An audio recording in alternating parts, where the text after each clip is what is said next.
Tal vez no es lo que quieres oír. Así se titula el mensaje en esta tarde. El mensaje que Dios me ha permitido escribir. Lo tenía pensando desde la semana pasada. Lo fui organizando durante la semana. Y pues esta mañana me senté y lo escribí. Y quiero compartir con ustedes una parte de mi vida, una parte de mi existencia. Mecánica industrial, electricidad, ebanistería o tipografía eran 4 de las 6 áreas técnicas que el colegio del cual yo me gradué nos daba para escoger. El colegio del cual yo salí de bachiller tenía unas especializaciones. Estas eran 4 de las 6 que ofrecía el colegio. Al final del tiempo de estudio, si lograbas graduarte, si lograbas llegar al 6º bachillerato, escrito ahí en el cartón aparecería el título de bachiller, y aparte del título lo seguiría la especialidad que tú habías adquirido. Es decir, diría, el Colegio Tecnológico Salesiano confiere el título de bachiller con énfasis o con tecnología en mecánica industrial, en electricidad, en alguna de las 6 áreas que el colegio brindaba para que usted pudiera especializarse allí. Durante los primeros 3 años del colegio, o sea, lo que es 6º, 7º y 8º, te rotaban por periodos de tiempo en cada una de estas áreas. Es decir, cada semestre tú veías un taller, lo llamaban allá, un taller. Durante 6 meses veías todo lo que te podían enseñar de mecánica automotriz, de electricidad, de ebanistería, de tipografía, de dibujo técnico o de mecánica industrial. Desde que tú entrabas al taller el primer día, empezaban a llenarte de información la cabeza. Empezaban a mostrarte las herramientas, las máquinas, los procesos, todo lo que ibas a utilizar allí. Y todos los talleres hacían algo parecido. Te mostraban las herramientas que tenían y tenías que dibujarlas. Y al momento de dibujarlas, tenías que escribir el nombre y aprenderte el nombre de esa herramienta. Es ahí donde pudimos ver en ebanistería que el cepillo no solamente es aquel que usamos para peinarnos o con el que nos lavamos los dientes, sino también es una máquina, es un artefacto, una herramienta que utilizas para que la madera quede más lisa, para poder corregir las ondulaciones que ella tiene. También aprendí en esos talleres, en esos lugares, que la maquinaria que utilizaban allí a tus 11, 12 años, que era la edad en la que estábamos haciendo 6º o 7º, podía cortarte los dedos de la mano. En una ocasión, en el taller de mecánica industrial, a un chico de 13 años, la cizalla eléctrica que utilizaban allí, otro compañero jugando le cortó 3 dedos de la mano. Inmediatamente fue llevado al hospital con sus dedos en hielo y le cosieron sus dedos. 13 años. Todo eso pasaba dentro de ese colegio. Cada semestre te enseñaban las herramientas, los nombres, el torno, la fresadora, y entendías de muchas cosas. El colegio hacía énfasis en eso para que te prepararas para la vida. Quería darte desde ese instante, desde ese momento, una idea, una especialidad para que tú pudieras salir y ganarte la vida en algo operativo. Y al final del 3er año escolar, nosotros teníamos que pasar una lista. Los que de pronto conocen este colegio saben que es así. Tenías que pasar una lista con 2 áreas o con 2 talleres que eran los que más te gustaban. El primero, pues obviamente era el que más te gustó, y el otro, pues era el segundo, pero siempre todos le apuntábamos al taller que más nos había gustado. Después de que tú pasabas el papelito y ellos, los profesores de cada área y el rector y el vicerrector, bueno, toda esa cantidad de gente que tenía que ver ahí, revisaba tus notas, después revisaban tu perfil académico y miraban tu desempeño mientras estuviste en ese taller, y ellos escogían para ti una de las 2. Es decir, tú colocabas en el papelito, colocabas que querías estudiar dibujo técnico y electricidad, y ellos miraban en cuál de las 2 te iba mejor. Porque si para dibujo técnico necesitabas, obviamente para el taller de dibujo técnico tenías que saber de dibujo y tus calificaciones en dibujo no eran tan buenas, pues no te iban a dar ahí, te iban a mandar al otro lado. Y ellos escogían esa área o escogían ese taller a su criterio porque ellos decían ahí le iba a ir bien a ese muchacho, ahí le iba a ir bien a ese estudiante. Y si en esas dos áreas que tú escogías ya había muchos estudiantes y tenían mejor perfil que tú, pues sencillamente habían 4 más en las que infelizmente podías pasar 3 años de tu vida, porque tú escogías el noveno y tenías que pasar noveno, 10º y 11. Eran 3 años, semestre tras semestre, que tú tenías que estar ahí y padecer ahí. Por eso digo que al que le entregaban el área que no quería, eran 3 años que infelizmente tenía que pasar, tenía que avanzar. Y para muchos de nosotros, la respuesta final de esa decisión, la respuesta final de esa decisión fue de esas respuestas que tal vez no es lo que quieres oír.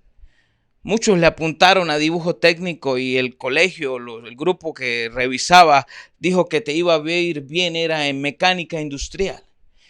Y resulta que la mecánica industrial no te gustaba, pero tenías que hacer taller. Muchos escogieron ebanistería y como era uno de los talleres más fáciles, pues más fáciles entre comillas, que era de los talleres en donde menos maquinaria existía o menos complejidad existía en comparación a los otros, escogían ebanistería. Ya había muchos, entonces no, usted no va para ebanistería, usted va para esto, va para aquello. Los enviaban a otro lugar y para muchos esa respuesta que recibieron tal vez era la que no querían oír. Y yo les soy muy sincero, mis hermanos. Yo escogí mecánica industrial.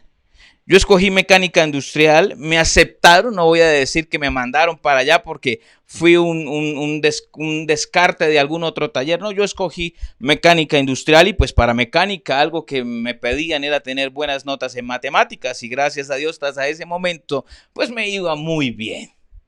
Entonces fui a mecánica industrial. Todo lo que tiene que ver con tornos, con fresadoras, con maquinaria, bueno, una cantidad ahí. Algunos ni de pronto sabrán de qué les estoy hablando, para otros estarán familiarizados con algunos términos, pero era algo que tenía que ver con trabajo duro y con maquinaria. Y yo pedí entrar a mecánica industrial porque era la siguiente opción después de la siguiente opción que tenía. Cuando nosotros hicimos el paso por los talleres, yo quería estar en dibujo técnico. Me gustaba muchísimo el dibujo técnico, pero lastimosamente me iba como los perros en misa con las planchas. Yo lloraba haciendo las planchas, tenía que sentarme en una esquina a pensar si entraba o no entraba a la clase de dibujo técnico, porque no entendía los conceptos, no entendía lo que había que hacer, pero cuando yo estuve en ese taller, me pareció lo máximo estar ahí. Yo ya sabía que no me iban a aceptar por mis calificaciones de dibujo técnico. Apurado pasaba con 6 y eso después de una hora de rogarle al profesor que me subiera esa décima o esas 2 décimas que necesitaba para estar en 6. Y veía a mis compañeros de clase y a otros compañeros de otros salones que su promedio o sus notas en dibujo técnico eran mucho mejores que las mías. Pero también sabía que mi familia, o más exactamente mi madre, que era la que me pagaba todo porque mi papá no estaba, éramos solamente los dos, mi mamá no iba a tener cómo costear ninguna de las herramientas o ninguno de los implementos que ahí me iban a pedir. Mientras estuve en el taller escuché hablar de reglas de dibujo especiales, de compases de precisión especiales. Yo apurado tenía uno de esos que salían en el millo, que medio servían, y allá pedían de precisión, que para esa época eran compases de 40, 50 mil pesos, que hoy de pronto parecerá poco para algunos, pero hace 10 y pico de años atrás era muchísimo dinero.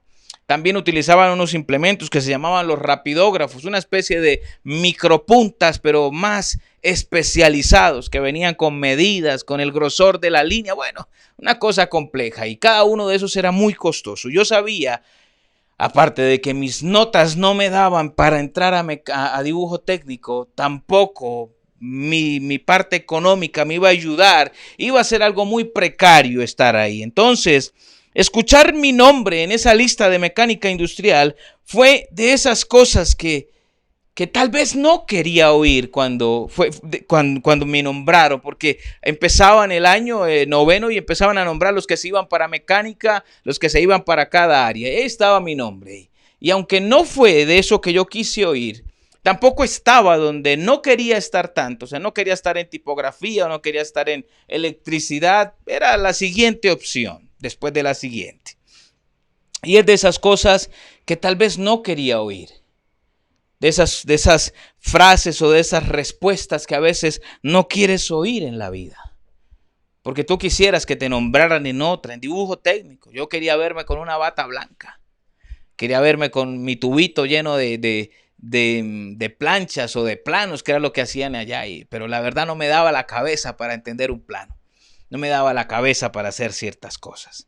Mientras estaba en noveno grado ya estudiando mecánica industrial, había una parte del colegio que nos enseñaba teatro. No recuerdo bien el nombre del profesor, el profesor nos daba teatro. Y el profesor habló algo que marcaría mi vida en ese momento y la ha marcado durante mucho tiempo. El siguiente año, o sea, en noveno grado, escuché a un profesor que nos habló del método heurístico.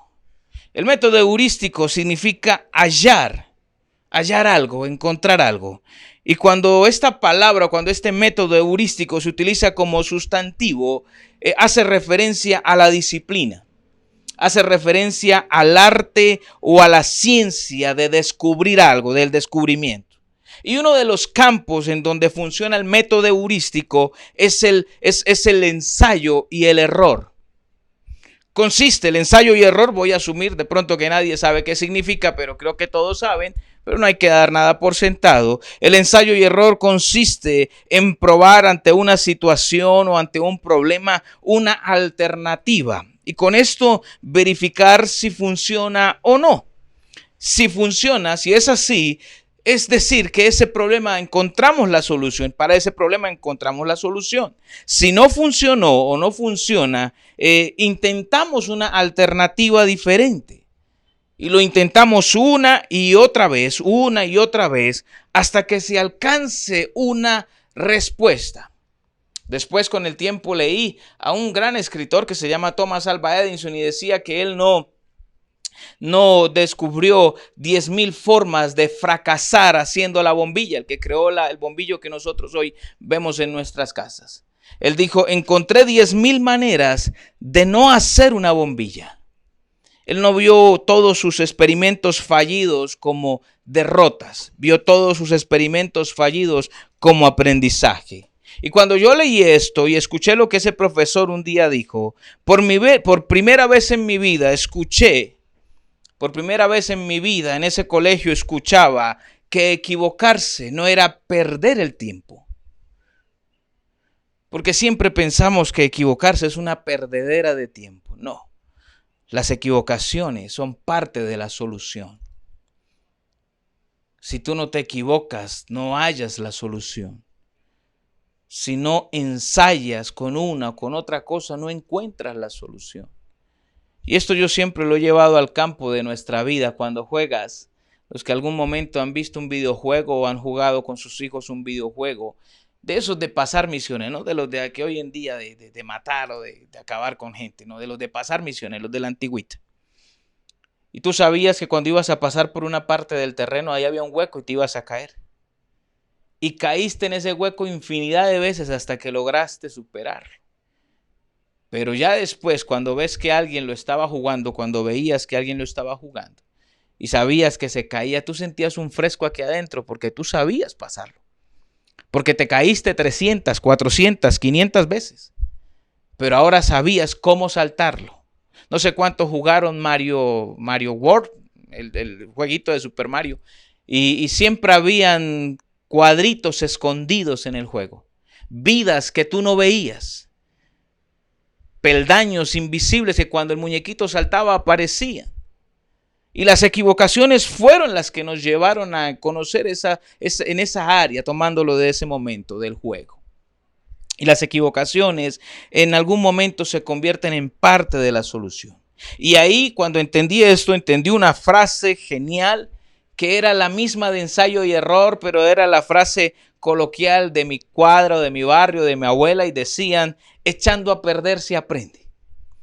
Eso es ensayo y error. Echando a perder se aprende.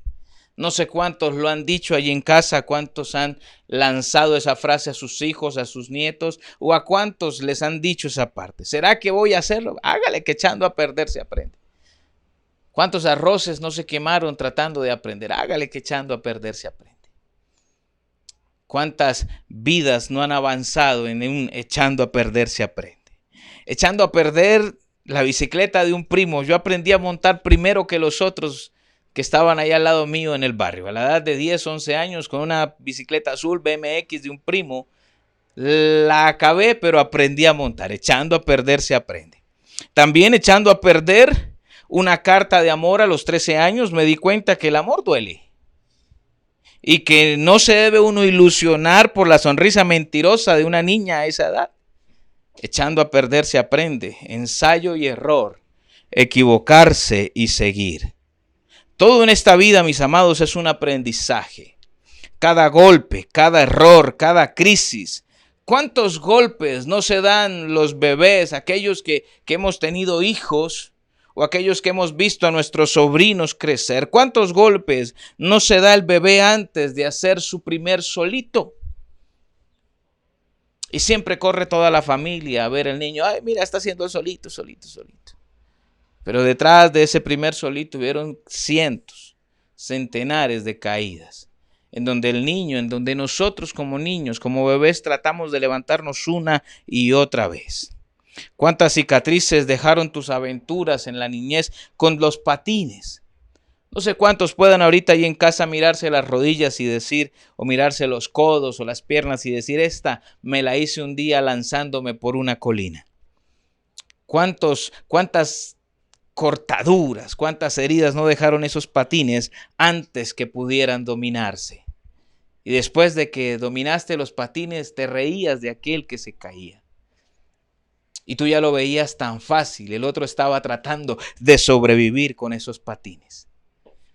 Algunos vivieron los patines de 4 ruedas, yo eso no los conocí, vi los de línea ya. Casi un día me mato agarrándome de una camioneta, creyendo que era un doble de riesgo.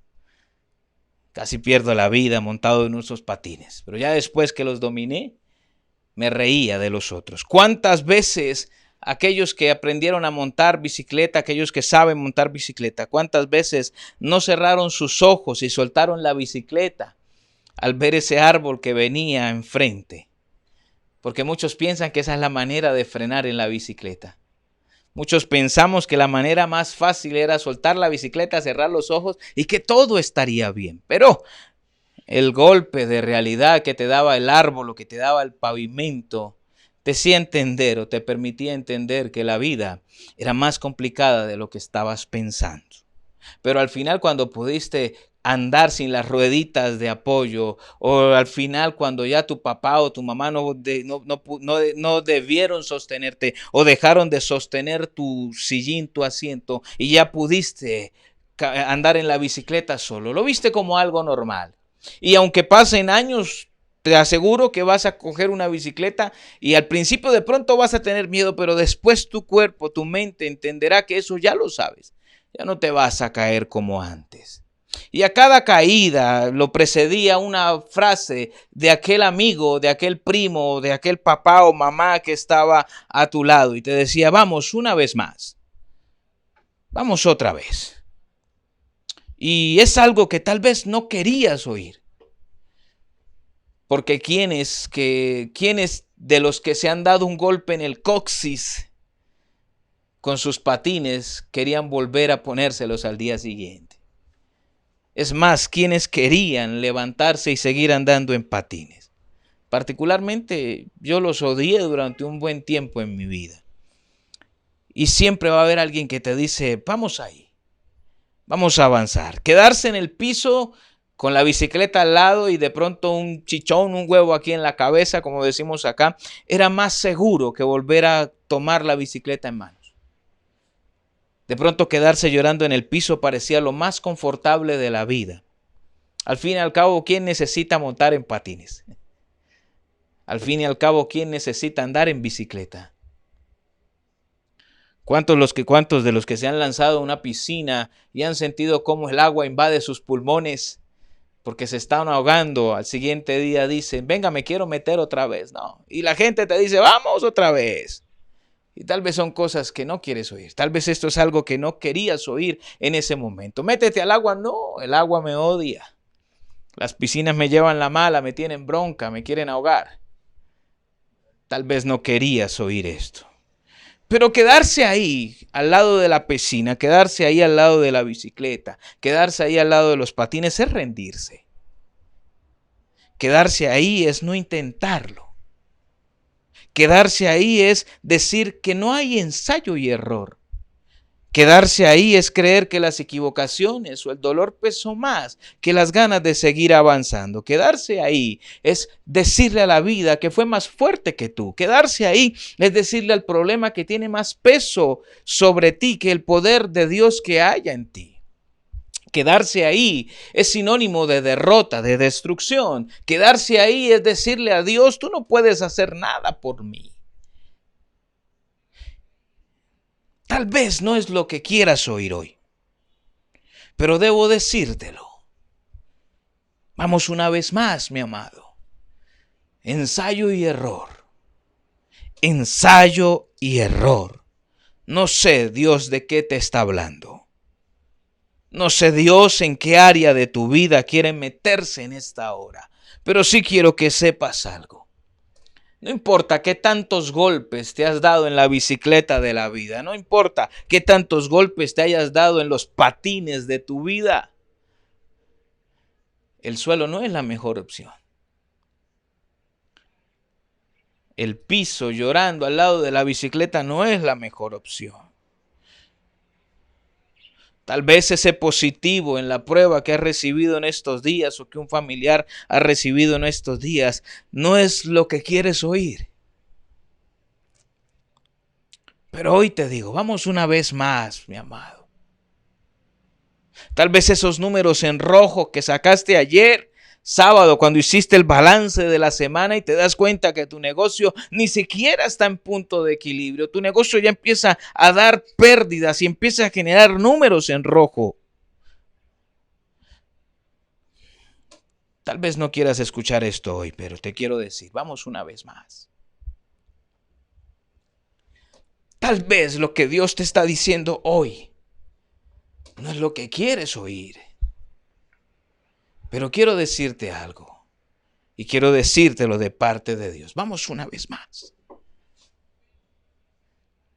Vamos una vez más con la empresa. Vamos una vez más con el matrimonio, vamos una vez más con los hijos, vamos una vez más con tu hermano, vamos una vez más con la iglesia, vamos una vez más con Dios, vamos una vez más. Tal vez no quieres oír esto hoy, tal vez estás conectado hoy porque sí, pero necesitas que Dios te lo diga en esta tarde. Necesitas que el Espíritu Santo hable a tu vida y hable a tu corazón, hable a tu alma. Tal vez no es lo que quieras oír, tal vez el piso ha sido demasiado duro, tal vez el árbol ha sido demasiado duro, tal vez la decisión que tomaron por ti no es la que querías oír, pero hoy quiero decirte, el Señor está con nosotros. Y Él te dice, hey cabezón, ensayo y error, vamos una vez más. Vamos una vez más. Jesucristo está caminando, está en Jerusalén con sus discípulos. Acaban de hablar de una forma magistral de lo que contamina al hombre. Jesucristo acaba de callar a un montón de fariseos.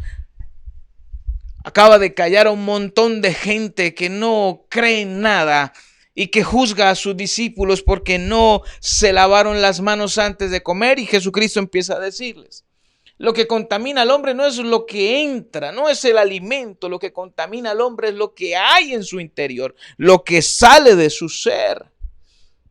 Entonces deja callado un montón de gente y empieza a caminar con sus discípulos. Van todos caminando rumbo a Tiro y a Sidón, que son poblaciones cananeas o que tienen influencia cananea. Eso significa que él ahí no era uno de los más representativos, o él ahí no era uno de los más conocidos. Es más, ni siquiera Yahweh, su padre, el Dios Todopoderoso, el gran yo soy, era conocido o venerado ahí. Ahí adoraban a Baal, adoraban a Asera, a otros dioses, al Dios de la fertilidad, al Dios de las cosechas, pero no a Yahweh, no al gran yo soy. Y mucho menos habían escuchado de su hijo, mucho menos querían aceptarlo como su salvador. Y las dos culturas, los judíos y los cananeos, habían sido enemigos acérrimos. Es decir, que Jesucristo iba caminando rumbo a una ciudad enemiga con gente enemiga, gente que no lo amaba, gente que no lo extrañaba, gente que no era para nada comprensiva ni piadosa con él. Ellos van hablando, Jesús lleva a sus 11 discípulos, sus 12 discípulos van caminando en ese momento. En medio del de la caminada que llevan, del camino, aparece una mujer corriendo, una mujer cananea, dice la historia, y empieza a gritar por allá desde el fondo. Ella conoce a Jesús, ha escuchado hablar, ha leído algún post o algún muro en Facebook, en WhatsApp, le ha llegado algún mensaje de difusión y ella ve a Jesús. Cuando ve a Jesús y a sus discípulos, sale corriendo tras él y empieza a gritarle: Jesús, ten misericordia de mí. Y grita y grita y grita. Los discípulos, Pedro levanta su mirada, la ve corriendo y dice: esta vieja está loca. De pronto mira a Juan que va a su lado, mira a su hermano que va allí al otro lado y le dice: hey, ¿qué piensas de la loca cananea esa que viene allá? Faltaba más que ahora los cananeos vinieran al maestro, porque para ellos solamente los israelitas o los judíos en ese momento, para ellos venía la redención. Era un pueblo que odiaban, era un pueblo que veían inferior, que menospreciaban. Pero la mujer no se rinde, la mujer sigue gritando a través del camino: Jesús, ten misericordia de mí. Entonces Jesús no le pone cuidado. Jesús la ve corriendo, sabe que es cananea porque sus ropas y su dialecto la delatan. Jesús la mira y Jesús da la vuelta y sigue caminando. Y esto es algo que de pronto te va a dar en la cabeza o a romper algún pensamiento. Jesús rechazó a esta mujer. Jesús la mira y sigue adelante. Entonces la gente se le acerca a Jesús y le dice: oye, ¿por qué no la mandas a callar? Mira que nos está importunando el viaje.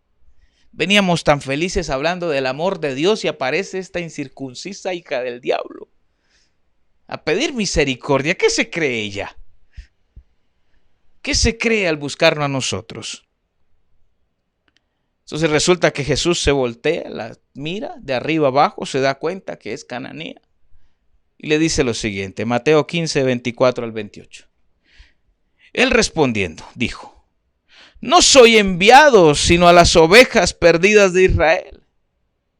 Ella le dice: Señor, ten misericordia de mí. Yo tengo una hija y mi hija es atormentada por un espíritu y necesito que tú la ayudes.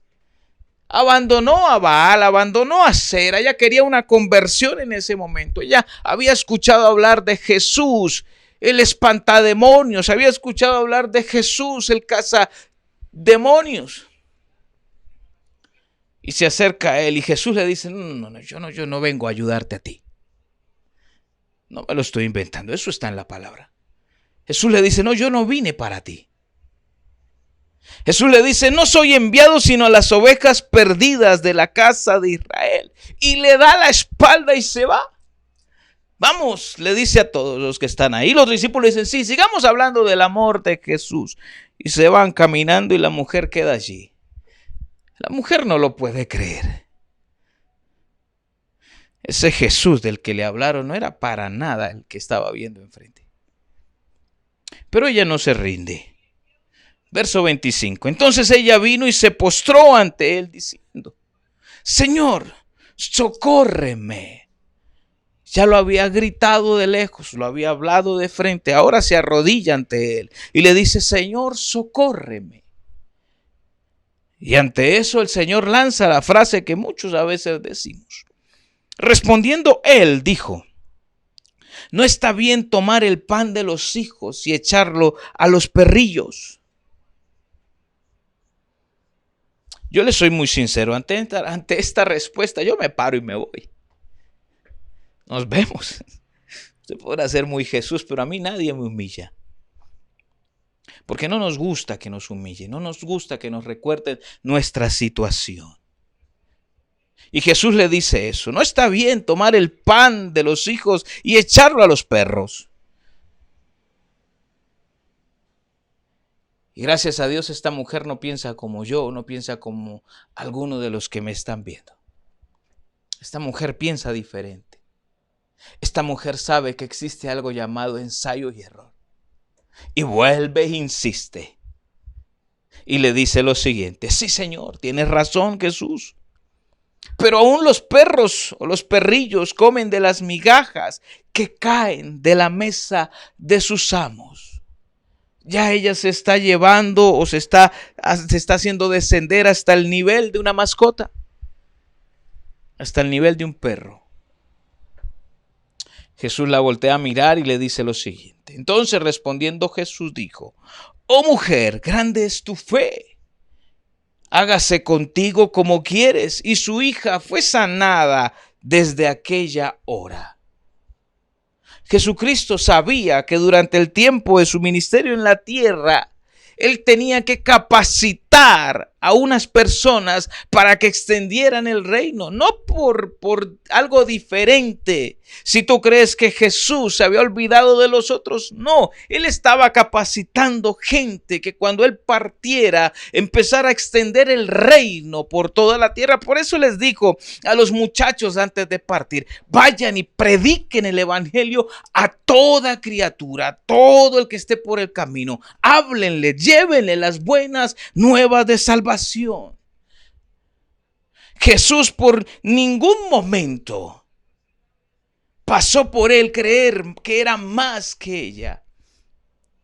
Solo hay momentos en nuestra vida, mis amados, que cuando escuchamos un no por respuesta, tiene que llevarnos al siguiente nivel. Señor, tiene que llevarnos al siguiente nivel.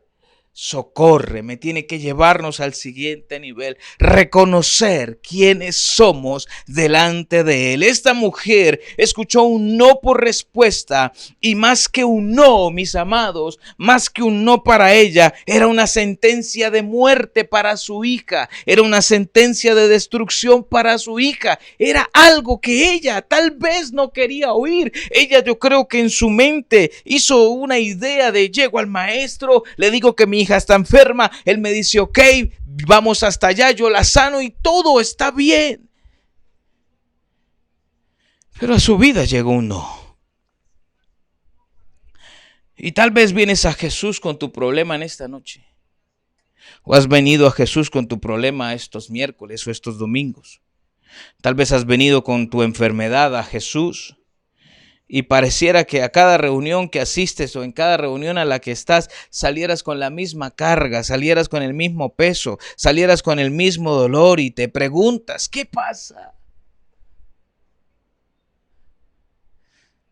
¿Qué pasa? Tal vez soy yo. Tal vez no sirvo para este cuento de creer en Dios. Tal vez no sirvo para esta idea de tener a Dios en mi vida. Tal vez estoy tan mal, soy tan pecador, estoy tan roto, estoy tan dañado que ni siquiera Dios quiere hacer algo por mí. Tranquilo, que hay muchos domingos en los que nos sentimos así. Tranquilo, que hay muchas reuniones en las que las sonrisas y las alabanzas solo son de labios porque el corazón no quiere alabar. Tranquilo, porque hay días en los que la adoración no viene del corazón, viene de nuestra forma autómata de adorar a Dios. Tal vez hoy hay cosas que no quieres escuchar. Tal vez no quieres escuchar un no nuevamente de Dios. La palabra dice en Apocalipsis que Él es el que abre puertas, pero Él también las cierra. Hay momentos de nuestra vida en los que los no serán parte de nuestro caminar. Y créeme que yo he visto muchos no de Dios en mi vida. Pero también he visto demasiadas puertas abiertas a mi favor. Tal vez yo creo que algunos no que Dios me ha mostrado son para que yo me arrodille y vuelva a insistir. Tal vez algunos no que Dios ha puesto en mi camino han sido para que yo recuerde cuál es mi posición. ¿Cuál es mi posición? Soy siervo. Soy siervo. Y no es siervo porque sea siervo del Altísimo. Wow. Siervo viene de servir. Siervo viene de lavar pies. Siervo viene de comer de último. Siervo viene de que lo que pase con los otros está primero a lo que pase conmigo.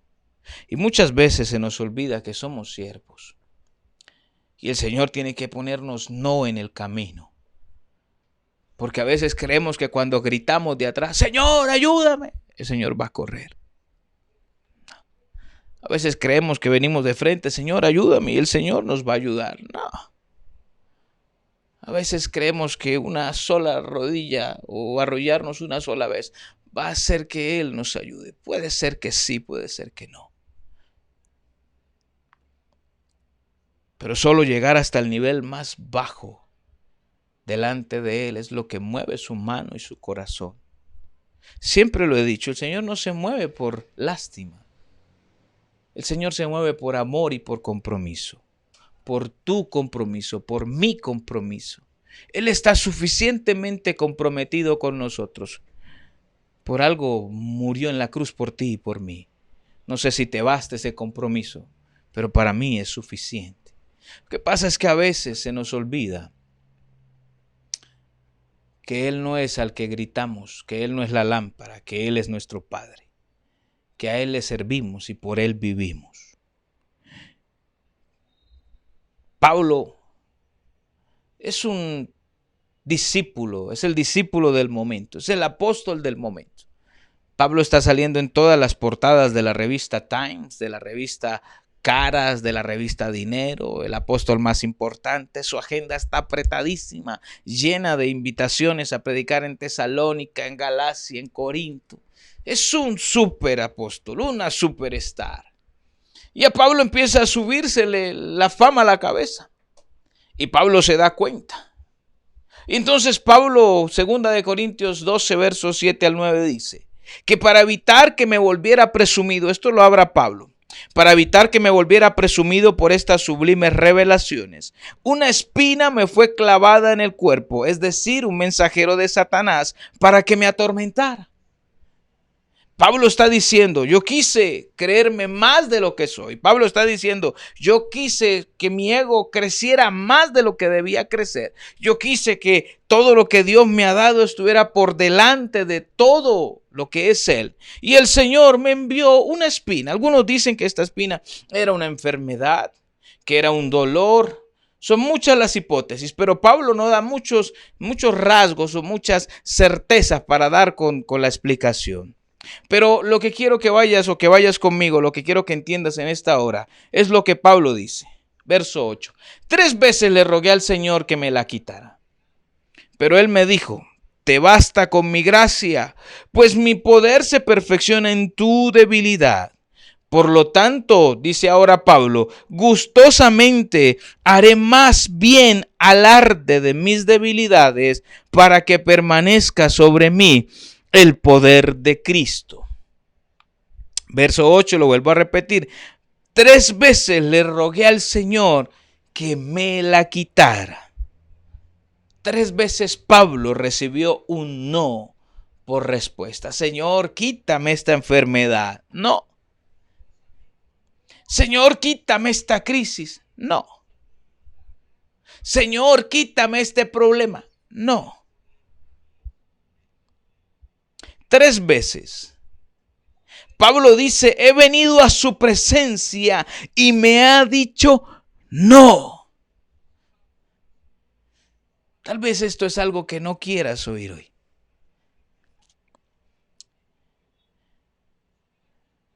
Pero hemos llegado muchas veces a la presencia de Dios y su respuesta ha sido un rotundo no. Y lloramos y pataleamos y no creemos. Señor, porque tengo que caminar con esta enfermedad. Porque, Señor, mis hijos tienen que ser así. Porque mi esposa tiene que ser así. Entre más tiempo te metas en el error, en el por qué, más tiempo demorarás en entender que en tu debilidad, Él se va a glorificar. Pablo lo dice, por lo tanto, gustosamente haré más alarde de mis debilidades. Haré más alarde de mis no. De las veces que clamé y Dios me dijo no. De las veces que pedí una respuesta y Dios me dijo no. Ensayo y error, mis amados. Estoy hablando de dos personajes que en su vida vieron un no de Dios. Y tal vez es algo que no quieres oír hoy. Porque llevas ayunando, llevas clamando. Y no vengo a mermar tu fe, ni a mermar la fe de nadie. Porque a Pablo no se le mermó la fe. A la mujer cananea no se le mermó la fe. Dios sabe cómo eres. Dios sabe cómo somos. Dios sabe cómo soy. A algunos Pablos, escucha lo que te voy a decir. A algunos Pablos, Dios nos va a decir que no. Pero eso no será razón para rendirse. A algunos Pablos, Dios nos va a decir que no. Pero gustosamente haremos alarde de nuestras debilidades. No me lo invento yo, mis amados, lo dice el apóstol Pablo. Lo dijo el mismo Pablo, él me dijo que no. Pero después de que lloré y pataleé y él me dijo que no, entendí que había muchas cosas más para seguir adelante. Tal vez Dios te ha dicho no a esa empresa. Tal vez Dios te ha dicho no a ese trabajo. Tal vez Dios te ha dicho no a esa relación. A algunos Pablos Dios nos dirá que no. Tal vez Dios le ha dicho no a ese sueño. Tal vez Dios le ha dicho no a ese taller de dibujo técnico, lo que hablaba al principio de la predicación. Tal vez Dios le ha dicho no a algunas cosas de tu vida. Pero yo sé que en esas debilidades Él va a empezar a moverse de una forma linda en tu vida. Tal vez te ha dicho no de ese aguijón, pero te abrirá puertas sobrenaturales en donde vas a ver su gloria y su bendición. Dios sabe cómo somos. Algunos Pablos resistiremos esos no de Dios y seguiremos avanzando. Pero algunos somos como la mujer cananea. Algunos seremos como ella. Algunos el Señor nos dirá que no. Y ese será nuestro ensayo y error. Y lo volveremos a intentar, pero no como si fuera su obligación. Lo volveremos a intentar para recordar cuánto nos ama el Señor. El Señor le responde a la mujer cananea: no he visto una fe más grande. Tu fe hará contigo como tú has dicho. Y en ese instante su hija fue sanada. En ese instante su hija fue libre de ese espíritu que la atormentaba. Algunos, como la mujer cananea, Él nos dirá que no, pero seguiremos insistiendo. Y Dios abrirá puertas de bendición para ti. Cuando terminé mis estudios, no había dinero para entrar a la universidad. No había cómo me pagaran un semestre de una universidad. Y pues la verdad, no me esforcé mucho en tratar de entrar. Entonces fui a trabajar a un taller de aquello que aprendí, mecánica industrial, pero que nunca me gustó. Un par de meses ahí dentro de ese taller me hicieron entender que esa era mi prueba de ensayo y error. Me hicieron entender que mi vida no iba por ahí. Y desde ahí, mis amados, he hecho muchos ensayos y errores en mi vida. Muchos ensayos y errores. He empezado muchas cosas. En unas no me ha ido tan bien. En otras me ha ido bien. En algunas Dios me ha dicho que no. En otras cosas le he dicho, Dios, échame la manita, por favor. Y Él me ha dicho que no. Y he vuelto a decirle, Señor, échame una manita. Y Él me ha mirado con sus ojos de amor y me ha dicho, bueno, te voy a ayudar porque me caes bien. Pero aprendí durante la vida, mis amados, que hay cosas que a veces no quiero oír. Hay cosas que a veces no quiero oír, pero que Dios me las va a decir. ¿Cómo las voy a aceptar y cómo las voy a recibir? Esa es la pregunta en esta tarde. ¿Cómo vas a vivir el momento y el tiempo que estás atravesando? No sé cuál es el no o cuál ha sido tu no en la vida, en el tiempo que llevas existiendo.